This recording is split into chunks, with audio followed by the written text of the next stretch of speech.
భారతదేశపు ఉపరాష్ట్రపతిగా సిపి రాధాకృష్ణ గారు ఎన్నిక కావడం చాలా ఆనందదాయకం. బాగా చదువుకున్నవాడు, అనుభవం ఉన్న వ్యక్తి.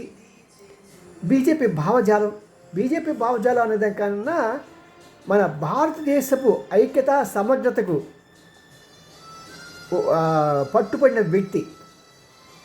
మనం చూస్తూ ఉంటాం. పుతిన్ ఉన్నాడు, ఆయన దేశానికి అంకితమైన వ్యక్తి. అలాగే జింపింగ్, ఆయన కూడా దేశానికి అంకితమైన వ్యక్తి. ట్రంప్ ఆ కంపు ఎంతసేపు తన దేశం కన్నా కూడా తనకి తన కుమారుడికి కావాల్సిన ఆస్తిపాస్తులు వ్యాపార లావాదేవీలే ముఖ్యం. అలాంటి దౌర్భాగ్యాన్ని మనం ఎందుకున్నావురా బాబు అని ప్రజలంతా తలపట్టు కూర్చున్నారు. ఇప్పుడు ఈయన తీసేద్దాం అనుకున్నా తీయలేని పెద్ద ఘటన ఇది. మరి అలా కాకుండా మన ఉపరాష్ట్రపతి గారు చాలా చక్కని వారు. మరి రాబోయే రోజుల్లో ఎన్నో క్లిష్టమైన బిల్స్ పాస్ చేయాల్సి ఉంది.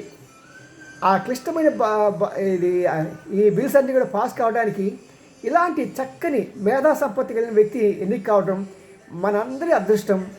భారత మాతాకి జై.